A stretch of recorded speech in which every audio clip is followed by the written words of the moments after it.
अगर मैं आपसे पूछूं कि पुराने जमाने का सबसे बड़ा और लग्जरियस जहाज कौन सा है, तो आपका एक ही जवाब होगा डूबा हुआ Titanic.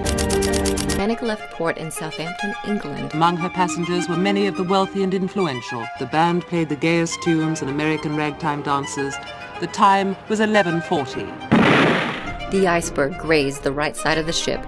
And all of a sudden she lifted up quickly. Everything that was movable was going through her. I didn't think it was serious because I didn't think it was possible a big ship like that could sink very quickly.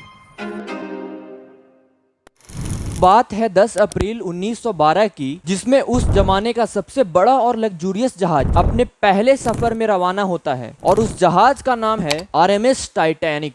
वो south Hampton से New York जाने को रवाना होता है। इस जहाज में बहुत ही बड़े बड़े लोग बैठे हुए हैं, जैसे कि इंडस्ट्रियलिस्ट्स, एक्टर्स और इमिग्रेंट्स, जो कि अमेरिका जा रहे हैं एक बेहतर लाइफ की तलाश में। इस जहाज के कमांड को संभाले हैं 62 साल के एक senior captain Edward John Smith. Passenger, public और मीडिया में इस जहाज को लेकर बहुत ही एक्साइटमेंट है। जरा सोच के देखो, उस जमाने की इतनी बड़ी जहाज जो कि 269 मीटर्स में चौड़ाई में और 50 मीटर ऊंची और उससे भी ज्यादा हो सकती है। सोच सकते हो इतना बड़ा जहाज और इतना लग्जरी जहाज उस जमाने में भी इसको बनाने में टोटल खर्चा आया था $7.5 मिलियन, जो कि आज के डेट में $440 मिलियन है, जो कि बहुत ही बड़ा रेट होता है। शिप की अंदर की फैसिलिटी ऐसी है जो 5 स्टार होटल को भी बीट कर सकती है। स्टेन ग्लास की खिड़कियां, ऑर्नेट वुड प्लैनेटिंग, 2 बड़े बड़े ग्रैंड स्टेयरकेस, एक हीटेड स्विमिंग पूल,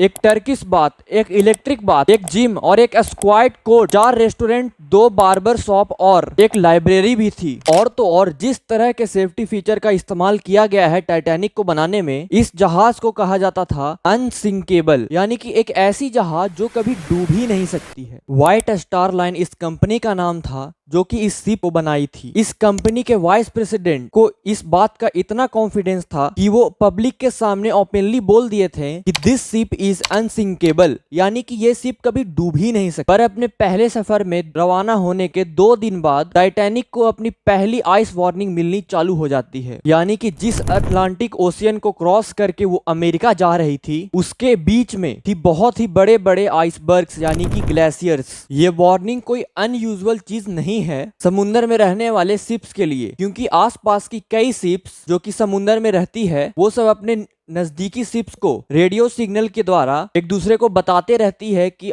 सामने मत जाओ, सामने कोई ऑब्स्टेकल है, कोई आइसबर्ग है। लेकिन ये शिप ध्यान नहीं देती और चलती जाती है और बहुत ही तेजी से आगे बढ़ती है। 21.5 नॉट्स यानी कि 40 किलोमीटर पर आवर की स्पीड से टाइटैनिक अपनी लक्ष्य की ओर बढ़ते जाता है। लेकिन 2 दिन बाद यानी कि 14 अप्रैल 1912 को ऐसी 7 आइस वार्निंग और मिलती है कैप्टन एडवर्ड जॉन स्मिथ को और उनके क्रू को, लेकिन वो सब इस वार्निंग को इग्नोर करते हुए अपनी रफ्तार को कम नहीं करते हैं। धीरे धीरे रात होने लगी है और तापमान नीचे गिरने लगता है। इस 14 अप्रैल के रात की खास बात ये थी कि इस रात चांद नहीं निकला था, यानी कि चांद न निकलने की वजह से बहुत ही डार्क अंधेरा था। जहाज के आगे क्रोज नेस्ट होता है जो कि कुछ हाइट पे होता है, उसको आप लुकआउट पॉइंट भी कह सकते हो। उस पे किसी भी इंसान को बैठा दिया जाता है और ताकि सामने आने वाली चीजों पे नजर रखा जा सके, जैसे कि कोई सामने ऑब्स्ट्रैकल्स आ गया, ना कोई ट्रैफिक आ जाए, इस तरह की चीजों को नजर रखने के लिए लुकआउट पॉइंट पे एक बंदे को बैठा दिया गया था उस रात। और वहाँ पे रहने वाले बंदे को बहुत ही ज्यादा ठंड का सामना करना पड़ता था। ठंड इतनी होती थी कि आंख से आंसू आ जाते थे और सामने देखना बहुत ही मुश्किल हो जाता था। और उस रात बहुत ही ठंडी थी। रात के 11:39 पर फ्रेडरिक फ्रेक नाम का एक बंदा जो कि क्रॉस नेस्ट पे बैठा हुआ था, वो अचानक देखता है कि सामने एक आइसबर्ग आ रहा है। वो जल्दी से घंटी को बजाता है ताकि नीचे बैठे हुए लोग सुन सकें। फिर कॉल करके ऑफिसर को बोलता है सामने हमारे आइसबर्ग है, जल्दी से शिप को मोड़ो। पहले ऑफिसर जो इसको सुनते हैं उनका नाम था विलियम्स, जो कि इस सिग्नल को सुनकर डायरेक्ट इंजन रूम में जाकर बताते हैं कि जहाज को लेफ्ट डायरेक्शन में मोड़ो। लेकिन अनफॉर्चुनेटली बहुत ही लेट हो चुका था। सिर्फ 1 मिनट बाद यानी कि 11:40 पर जहाज जाकर आइसबर्ग से टकरा जाता है।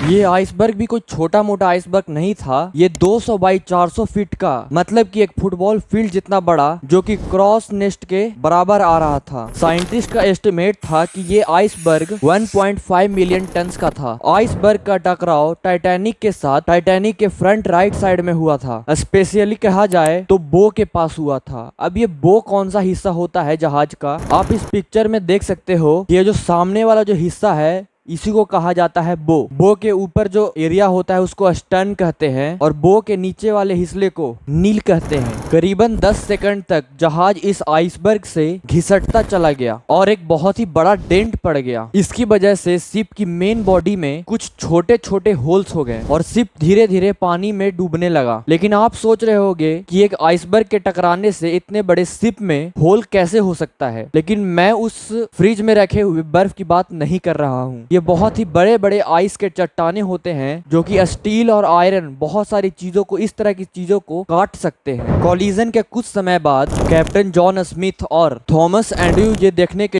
लिए पहुंचते हैं कि शिप को कितनी चोट पहुंची है। देखा तो और रियलाइज किया कि ये शिप तो 1 घंटे में डूब जाएगा। वो कम्प्लीटली शॉक हो गए इस चीज को देखकर, क्योंकि इस शिप को ऐसा बनाया ही गया था और इस शिप को कहा जाता था अनसिंकेबल, जो कि कभी डूब ही नहीं सकती। हर जगह यही चर्चे थे कि टाइटैनिक एक बहुत ही सेफ और लग्जरी जहाज है, लेकिन शिप के डूबने के खबर मिलते ही उनकी जो रिस्पेक्ट है उस पर बहुत ही ठेस पहुंचेगा। इस जहाज में 2 मेन सेफ्टी फीचर्स थे जिससे इसे अनसिंकेबल कहा जाता था। पहला, इस जहाज में डबल बॉटम हल था। हल जो है उस जहाज के मेन बॉडी को कहा जाता था। डबल लेयर हल का मतलब होता था कि शिप के नीचे 2 लेयर बनी हुई है। अगर कोई एक लेयर में पानी घुस भी जाता था तो ये शिप आराम से चल सकती थी। और दूसरा, हल जो है वो 16 अलग अलग कंपार्टमेंट में बटा हुआ था, जिससे पानी घुसना अनइम्पॉसिबल हो जाता था। 16 में से 4 कंपार्टमेंट भी पानी अगर भर जाता है तब भी शिप आराम से चल सकता है। लेकिन आइसबर्ग से जो इम्पैक्ट शिप पे हुआ था वो साइड में हुआ था, जिससे पानी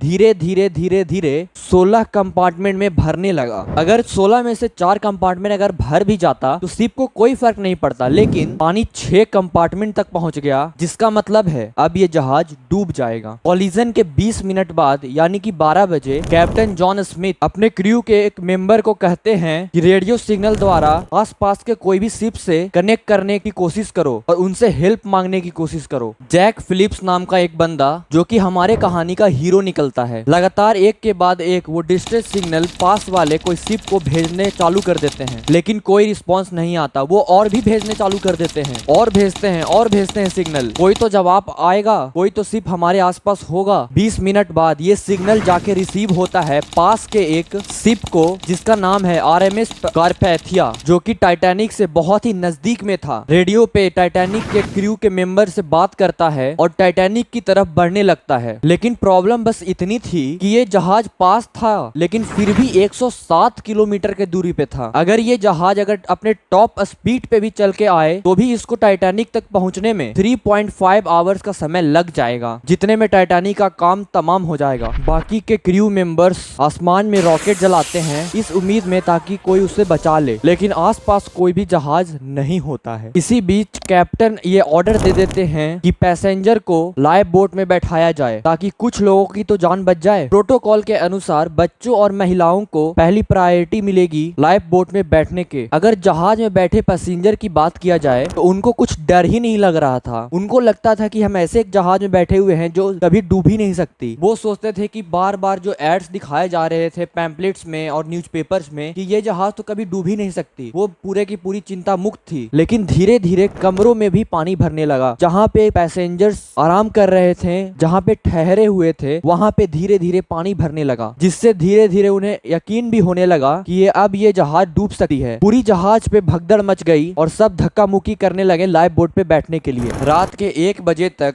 जिससे जो आगे वाला हिस्सा था, जिसको हम लोग बो कहते हैं, वो आधा पानी में डूब चुका था और टाइटैनिक का जो दूसरा वाला हिस्सा था वो पानी के ऊपर था। जैसे ही जहाज टिल्ट होना शुरू हुआ था तो लोग आपस में लड़ने लगे लाइफ बोट में बैठने के लिए। लेकिन मैं याद दिला दूं, जो पहला लाइफ बोट वहां से से जब रवाना हुआ, यानी कि जब पहला लाइफ बोट को रिलीज किया गया, उसमें 65 लोगों की कैपेसिटी होती थी। लेकिन उस वक्त किसी को नहीं पता था कि टाइटैनिक डूबने वाला है। इस वजह से उस लाइफ बोट में टोटल 28 ही पैसेंजर्स बैठे और जहाज पर सिर्फ और सिर्फ 20 ही लाइफ बोट्स थी, जिसमें अप्रोक्सीमेटली 1200 लोग ही आ सकते हैं। लेकिन जहाज पर 2200 से भी ज्यादा लोग थे। रात के 2:05 पर टाइटैनिक से आखिरी लाइफ बोट को रिलीज किया गया, लेकिन टाइटैनिक शिप पर अभी भी 1500 लोग मौजूद थे। करीब करीब 2:20 पर जहाज 2 टुकड़ों में टूट गया और धीरे धीरे ये पूरी की पूरी शिप पानी में डूब गया। 3 घंटे भी नहीं लगे और ये अनसिंकेबल कही जाने वाली शिप एक मिस्ट्री ही बनकर रह गई। जहाज पर जो 1500 लोग अवेलेबल थे, वो चाहे तो जहाज के साथ डूबकर मर गए, या जिन लोगों को तैरना आता भी था वो हाइपोथर्मिया की वजह से मारे गए। उस वक्त पानी का टेम्परेचर -2 डिग्री सेल्सियस था, जिससे इतनी ठंड में कोई भी इंसान नहीं रह पाएगा। और टाइटैनिक शिप के कैप्टन यानी कि एडवर्ड जॉन स्मिथ शिप के व्हील पर ही अंतिम तक बने रहे और एक कैप्टन का फर्ज निभाते हुए अपने शिप के साथ